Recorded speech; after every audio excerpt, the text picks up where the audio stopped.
Anybody who's studied history knows that empires fall not in a blaze of glory, but with a whimper. An unstoppable force being quelled by a wet fart. Those who don't learn from the past are due to repeat it, and history isn't a constantly changing thing, but a series of repeating patterns. And today, we're gonna learn about one of the strongest internet movements ever that came crashing down in a matter of minutes. This is the story of Antiwork. I don't like work. Thank God YouTube isn't a real job. But listen, we've all worked bad jobs before. I've been a barista and a dishwasher. I know how bad things really are. But what if you didn't have to work? What if you could complain about work all day without actually working? Well, then maybe you'd be interested in Antiwork. r/Antiwork was one of the fastest growing subreddits of all time. Starting back in 2019, it amassed well over 1.5 million members by 2022, which is decent until you realize it got over 1 million members in less than a year, which makes it one of the fastest growing subreddits of all time. But unlike other subreddits that get a lot of traction in a short period of time, like a meme subreddit for example, Antiwork had a core message that people were rallying around. The basic message was, work should not be a necessity, but a choice, especially in our modern world. Now, ideas of anti-work have been supported for quite a while in a bunch of different works. There are a bunch of videos out there on YouTube that you can watch that explain this idea in more depth, but the point is, it's not a new philosophy, and it's not pulled from nowhere. And whether you agree with it or not, there's no denying that this was a popular sentiment, especially with sweaty nerds who sit in their basement and complain all day. The subreddit started gaining more popularity, and with this it expanded its core values to things like fair wages, better hours, better benefits, and workers' rights. Because these are generally popular things amongst the working class and young adults, it attracted more and more members. But the core message always stayed the same.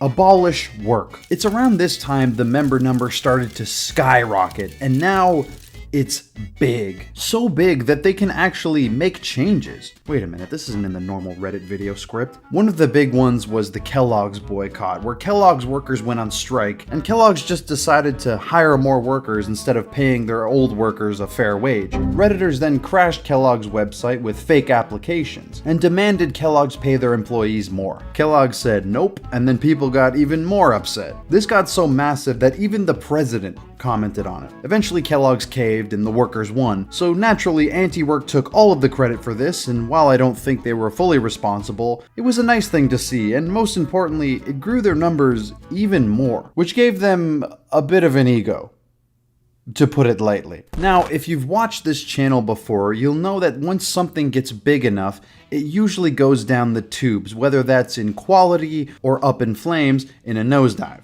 Be it arrogance, power struggles, or sheer numbers, it either becomes generic front page trash or it goes up in flames. And surprise, surprise, Antiwork is not an exception. The best way to understand what started going wrong is to think of it like a kingdom of virgins. You have the core castle, and then from there, many factions broke off. In this case, you had the original anti-workers who believe in no working, unless you want to. Then you had the work reformers who simply believe in better workers' rights but don't want to abolish work. You had people who were looking for excuses to be lazy and farm karma. And of course, it wouldn't be Reddit without some Chinese Communist Party shills. Now, there was a lot of infighting amongst these groups, but even worse than that, the fringe minorities of these started to become representative of the entire groups, and combining these all together, Antiwork's public image started to take a bit of a hit. People started complaining about the most trivial shit you could imagine. And there were people who believed that their life that consists of sitting at home all day doing nothing apart from doing chores is too stressful. But one thing did come to unite these factions and bring them together. Lying for fake internet points. A marvel of Antiwork were these text exchange of people quitting their jobs, usually due to unreasonable demands from their bosses. The top post of all time is actually one of these, and while it is kind of satisfying to read, if it isn't blatantly obvious, it's very fake. But karma breeds more karma. So people started doctoring these fake texts of them quitting their jobs, some of which were like, man, are you even trying to make this believable? But nonetheless, people fell for them, which because of how faked they seemed and probably were, made them subject to parody like this. You need to come into work. I have today off. Fuck you, I don't care, I'm evil. Fuck you, dude, I quit. I hope you get eaten by animals. I'm sending someone to your house to kill you. Kind of embarrassing the whole anti-work movement in the process. But if you feel no shame at all, you probably frequent Reddit. However, this didn't affect their numbers at all. In fact, it increased traffic to the sub, funnily enough. I guess there's no such thing as bad publicity, showing that even though they'd been humiliated publicly on Twitter, other Reddits, and many other social media platforms, they could take the hit. Or could they? Let's set the stage. Antiwork has been exploding with users and media attention. It's looking like an unstoppable force. But a great empire always asks to do more, to be better, to be greater. And in this case, they'd have to expand their reach. Their goal was to get on a mainstream news outlet. Now, they'd been mentioning this in passing, but this was more than that. They wanted to get a representative of the movement to show their ideas to the world. They'd had a few small radio and TV gigs here and there, usually limited to local news stations, but nothing serious. And unfortunately, most big news outlets didn't really want to give them a shot. Apart from one, Fox News. The polar opposite of their message, the ultimate enemy of anti-work. But they are one of the biggest news stations in America. Sometimes you have to sleep with an enemy to expand your hubris, but they'd have to send in their best soldier, their David, in order to fight the Goliath of Fox News. So they picked their longest running moderator, somebody who could be a beacon of their message. I would just say, stay tuned. The day of reckoning will come. January 26th.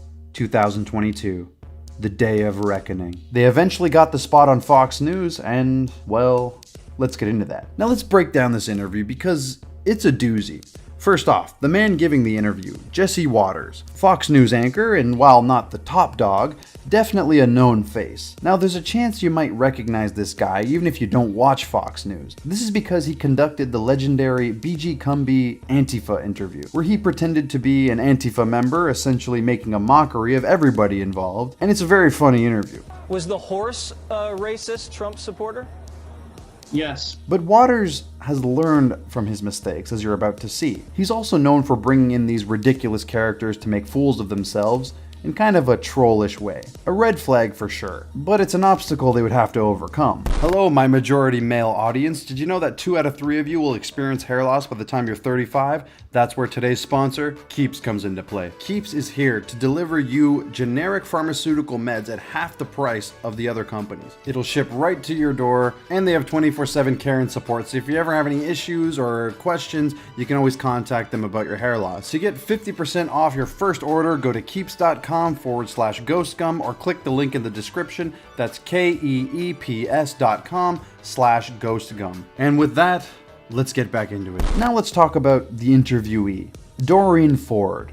Username Abolish Work, Reddit moderator, work hater, and masturbate, coming on to share the message of anti-work with millions of people. She has 2 goals here. Preach the message of anti-work and don't get caught in a trap. Pretty simple. So let's go, question by question. I'm gonna paraphrase it a bit to keep it concise, but if you wanna listen to the full interview, the link is in the description. Watters asks, why do you feel you should be getting paid for doing nothing? Doreen gives a very long-winded answer that boils down to, we don't want people to be forced to work in conditions they don't want to, but we are not fully against work. Watters follows up with, well, you're not being forced to work. You can quit whenever you want and get another job, right? He also says, I don't understand really what this is about, except it sounds like maybe people are just being lazy. Which is followed by, so I think laziness is a virtue in a society. Laziness is a virtue. Now, it would be very easy for Watters to step in and slam dunk this person right now, but he knows the art of war. Never interrupt your enemy when they're making a mistake. They then end up moving on to working hours, where Doreen talks about appropriate working hours, to which she states she works 20 to 25 hours a week. Watters asks, what do you do? This is the moment where everybody watching this video collectively facepalmed. So I would like less work hours. And what do you do, Doreen? I'm a dog walker. A dog walker. But it gets worse, and while I could describe it, I think it's better if I just show you. I would love to teach. I would love to, work with people and stuff like that. What would you teach, Doreen? Philosophy mostly. Just introduction to philosophy, critical thinking, reason, stuff like that. Okay. And the interview ends on this note. I think this might not be the greatest idea, but who am I to judge? To each their own, they say. It's a free country. Now, I don't know about you, but this was hard to watch. I have a big stomach for cringe, and this was tough to get through. I've had to watch this many times to make this video, and it never gets easier. Seeing somebody get interviewed on a major news outlet with zero preparation and zero social awareness, taking the bait that everybody knew was coming, and just completely bombing. It really is a historical moment. So word got out on Antiwork about the Fox News interview, and at first the mods seemed happy about the job and were actively promoting the interview. The community, however, didn't. But I mean, why are they shocked? One of the Antiwork moderators went on to an interview doing zero work to prepare for it. Why are you surprised? Now, after this interview, you had one of two reactions. You had a laugh at the insane cringe, or you were angry. And let me tell you, most of the people on Antiwork were not happy. Remember how I talked about the factions earlier? Well, turns out a good chunk of these people were not happy with a mod going on Fox News in the first place, either because they don't support Fox News or they knew this would happen. Originally, the mods were quick to remove any comments calling out this disaster of an interview, banning people, removing posts, deleting comments, standard stuff. Although the banning was not very effective and it was very slow, especially when the posts were getting so many upvotes and so much attention. They had a full-blown mutiny on their hands. People with legitimate concerns claiming that this ruined the sub's image, and then there were people going in there to troll. Come on guys, it's not funny. Okay, it's a little bit funny. People saying that this made them look like lazy, unemployed losers. I mean, it's literally called anti-work. So they said, fuck it, nuclear option. Subreddit has gone private due to quote-unquote brigading. It was eventually restored with a nice 4-step reopening plan for a subreddit proposed by a 21-year-old unemployed anarchist. You can't write this stuff. I couldn't make this up if I wanted to. They removed the mod who went on Fox News to appeal to the masses and tried to do as much damage control as they could. But unfortunately, the people were fed up. People tried to blame Fox News, saying that they were acting in bad faith. And it's like, yeah, of course they were. A mainstream news outlet acting in bad faith. Wow, this is news to me. With the hardcore censorship going on in the main subreddit, it just fed into the stereotype of the movement. So people did what they did before, split off into factions. But in this case, it meant different subreddits. Well, there were a few that sprung up. One of the biggest ones was r/work reform, created by user Realpol. It was supposed to be anti-work without all the nonsense. It lasted a few days before it was destroyed because of, you guessed it, the mods, who ended up banning the creator of the sub for standing up for democratic principles. So I've been wanting to talk about this for a while, and now I think is the perfect time. When a subreddit gets an influx of users in a short period of time, it can be difficult for the original owners and mods to keep up with it. So what usually will happen is experienced mods will come and offer a helping hand. Most of these subreddits say yes to help clean up their forum and make things run smoothly. But what happens is they have to give the new mods unchecked powers to do whatever they want. And most experienced mods are power mods. This happens to almost every big subreddit. You ever wonder why every front page subreddit feels exactly the same? Politics, made me smile, am I the asshole, today I fucked up. Because they're all modded by the same group of people. And it doesn't even take a general consensus of the mods. If one mod gives power to another mod, it can completely change the sub. Two good examples are Dark Jokes and Reddit Moment, which are shells of what they used to be due to mod abuse. This exact same thing happened to work reform. Power mods got involved due to the main guy being unable to moderate for over 500,000 people, and I don't blame him, especially when he's making the standard Reddit mod salary. But seeing what the subreddit started to turn into, he got upset. This guy said he believes in freedom of speech and democracy, that even if people disagree with the core message of the sub, they should be allowed to voice their concerns and have discussion. Do you know what happened to him after he voiced this? Well, I kind of spoiled it, but post removed and you're banned. The guy who literally started the subreddit was banned from it. Not for disagreeing with the message, but for defying the echo chamber. Now, usually when something this insane happens, it starts some drama. And the biggest drama subreddit was, well, subreddit drama. A few people tried to post this guy's story on the subreddit only for them to be removed. Huh?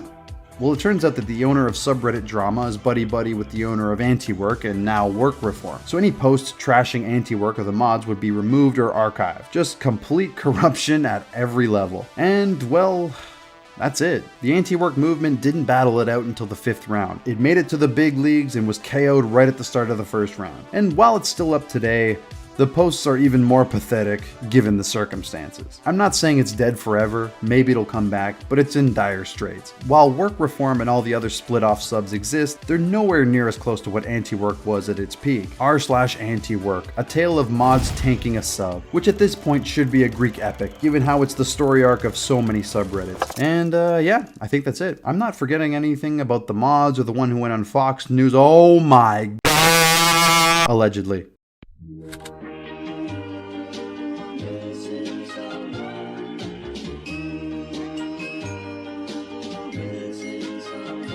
Missing someone.